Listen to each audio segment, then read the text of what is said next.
Durante el descubrimiento del continente americano surgieron diversos tipos de leyendas, historias y mitos que asombraron a los conquistadores españoles y que sirvieron de inspiración para forjar las distintas mitologías que al día de hoy conocemos y que a muchos nos siguen asombrando. Hoy conoceremos a un guerrero ancestral, un hombre cuyo carácter y valentía llevó a los españoles al borde de la desesperación y las continuas derrotas. De musculatura fuerte y de pensamiento salvaje, el gran guerrero era audaz y temido en el campo de batalla, pero al mismo tiempo destacaba también por ser un hombre honorable. Destrozó con garrote en mano las armaduras y cuerpos de los soldados españoles que se atrevieron a desafiarlo. De su garganta surgían feroces gritos de guerra y sus palabras juraban acabar con cuanto hombre blanco se le pusiera enfrente. Y yo soy el documentalista. Y esto es Tzilakatzin el Imparable.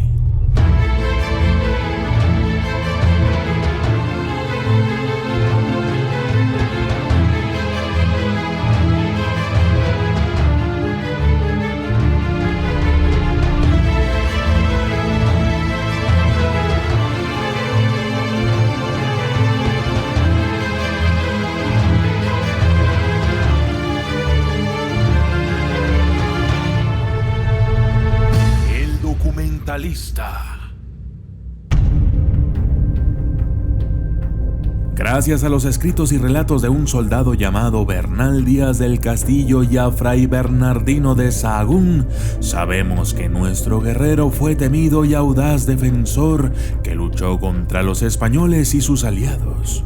Se dice que Tzilakatzin poseía la fuerza de varios hombres a la vez y que su valor era tal que en más de una ocasión provocó la retirada del ejército español, pues causaba temor al volverse una especie de fantasma que a los ojos de los soldados españoles parecía infranqueable ante las ballestas, inmune al dolor e imbatible en la lucha cuerpo a cuerpo. Su fama era la de un guerrero fantasma que había emergido desde el Mictlán para unir a los pueblos, proteger al indefenso y derrotar al ejército de Hernán Cortés. Se cuenta que en diferentes ocasiones este se vestía como un águila, otras veces aparecía en batalla con un simple atuendo taparrabos y otras veces se le veía como un guerrero de élite ataviado con colguijes de oro que brillaban en contraste con la sangre del enemigo derramada sobre su cuerpo.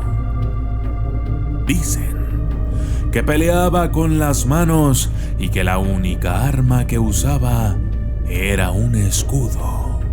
Según la leyenda, cuando las embarcaciones de los españoles llegaron invadiendo desde el agua, ningún guerrero tlatelolca se atrevió a atacarlos y que no estaban preparados para luchar.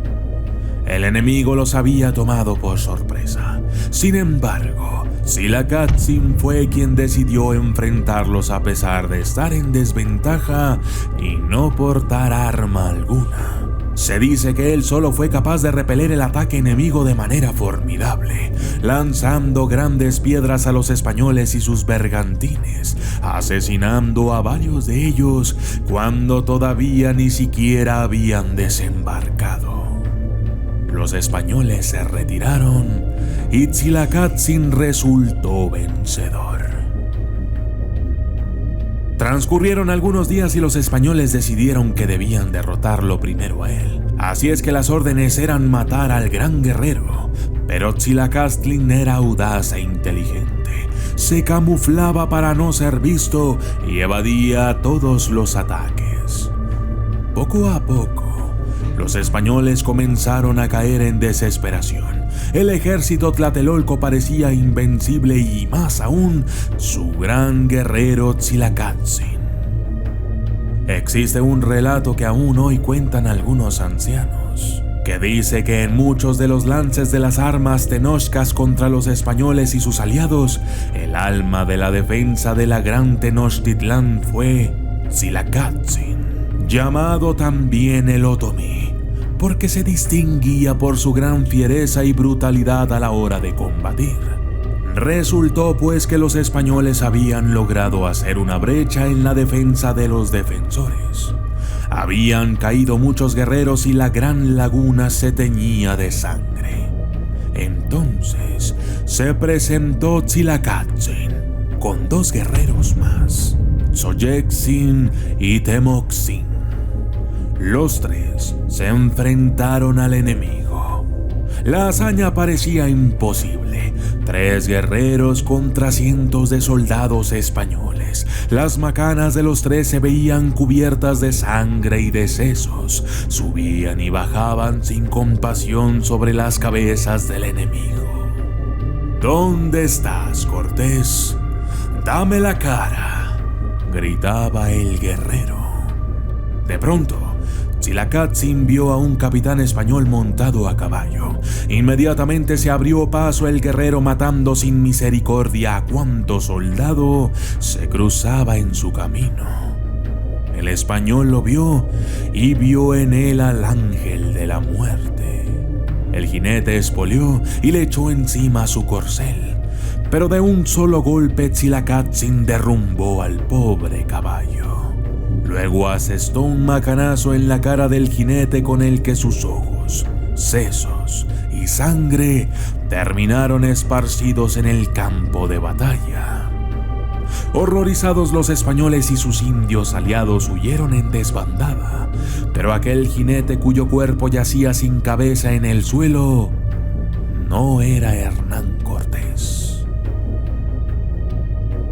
Finalmente quedaron solo los 3 guerreros de pie en medio de un campo de guerra minado de cientos de cuerpos de españoles e indios nativos.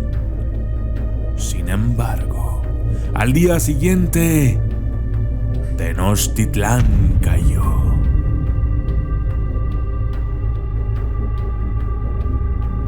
El invencible guerrero no podía estar en todas partes a cualquier hora, y mientras él defendía las murallas de Tlatelolco, más soldados españoles junto con sus aliados indígenas lograron entrar a la ciudad. Pero Tzilacatzin y algunos guerreros quedaban aún en pie defendiendo Tlatelolco, y dirigiéndose al resto de los tlatelolcas, les dijo: «Gran honor es tener por mortaja la ciudad de nuestros padres y abuelos».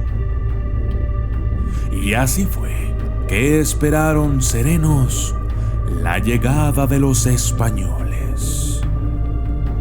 Hasta la fecha, no existe ningún documento histórico que dé fe de la muerte de tan formidable guerrero, ni de sus compañeros de batalla, por lo que se piensa que no sucumbió ante el ejército español y que en cambio logró escapar con vida.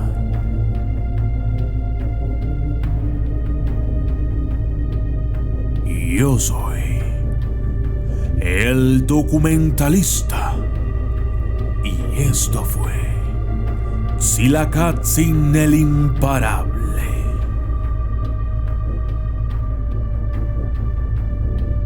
Saludos especiales para Fernando Landívar, Emanuel Sánchez, Alberto Núñez Llán, Marco Rivero, N. Segurrá, Eliana Son, Emanuel León, María Esther Mañón Arzola, Lady Barrera, Ley Vázquez, Jesús Nieves Rejas, Ricardo Juventino Pérez Pérez, Jesús Gonza, Oso Polar, Ramón Mendoza, Menú, Dominic Jiménez Rodríguez, Marión Damari San Martín Cal, Abel Vázquez Santiago, José López, Paulita Hurtado, Luisa Acevedo, Karina Gil, Daemon Yoshimitsu, José Pérez, Julián Carranza, Adán González, Mae Montana, Ernesto Ávila, Suco 300, José Gerardo Morales, Francisco G. Medrano y Master of Hell. gracias y hasta la próxima.